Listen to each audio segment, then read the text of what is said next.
રાજકોટથી સમાચાર અયોધ્યા રામ મંદિરના મહંત કમલ નયન દાસજી મહારાજનું એક મહત્વપૂર્ણ નિવેદન આવી રહ્યું છે કે ધારા 30 અને મંદિર વિધેયક હટાવવાનો સમય હવે આવી ચૂક્યો છે। મંદિરમાં રૂપિયા અન્ય મંદિર માટે ઉપયોગમાં લેવામાં આવે। અગાઉની સરકારે લાવેલું મંદિર વિધેયક દૂર કરવાની તેમણે માંગ કરી। રામ મંદિર 500 વર્ષના સંઘર્ષની કહાની હોવાનું પણ તેમણે જણાવ્યું। અયોધ્યામાં ઉત્સવની તમામ તૈયારીઓ હવે પૂર્ણ થઈ ચૂકી છે અને 22 જાન્યુઆરીથી લઈને ભક્તોમાં ઉત્સાહનો માહોલ જોવા મળશે। દરેક રામ ભક્તો પોતાના ઘર અને ગામમાં ઉજવણી કરે તેવી ખાસ અપીલ પણ તેમણે કરી છે।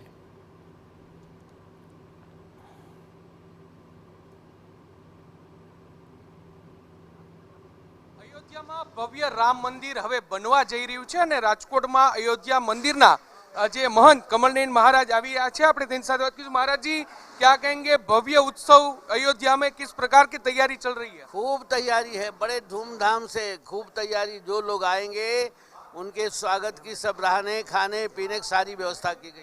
आप संघर्ष के साक्षी रहे होंगे, किस प्रकार का संघर्ष था ये? हमने तो 90 में देखा है, 2 नवंबर की घटना को देखा, जिस तरह राम भक्तों के ऊपर गोलियां चली, पूरा का पूरा सरजू जल लाल हो गया, ये स्थिति थी। अब ये राम मंदिर बन रहे, कितनी खुशी की बात है। बहुत, अब उसका वर्णन नहीं किया जा सकता है, इतनी प्रसन्नता है। हम ही नहीं पूरे राम देश के राम भक्त प्रसन्न हैं। महाराज जी क्या कहेंगे, अयोध्या के साथ साथ अब जो अलग अलग जो मंदिर है वो भी विवादित मंदिर है, उसके ऊपर भी कार्यवाही हो रही है, क्या कहेंगे इसके बारे में? हमने बता दिया है आपसे कि हमारा पहला राष्ट्र है, लक्ष्य राष्ट्र है। पहले हम राष्ट्र की सुरक्षा के लिए सारा प्रयत्न। मंदिर का पैसा मंदिर में ही रहना जाए, इस प्रकार की जो बात है, क्या कहेंगे उसके बारे में? ये कलम दूर होनी चाहिए। अब मंदिर का पैसा हम हिंदुओं को ईसाई बनाने के लिए दें, ईसाई मिशनरियों को दें, यही उचित है। ईसाई मिशनरियों को पैसा तो हमें नहीं मिलता है, हम क्यों दें अपना पैसा? ये गलत है। राष्ट्र के लिए सब कुछ है। 22 तारीख को किस प्रकार का महोत्सव होना चाहिए देश भर में? पूरे देश के राम भक्त उत्सव मनाएंगे, कहना नहीं है, सब तैयारी पूरी हमारी हो चुकी है।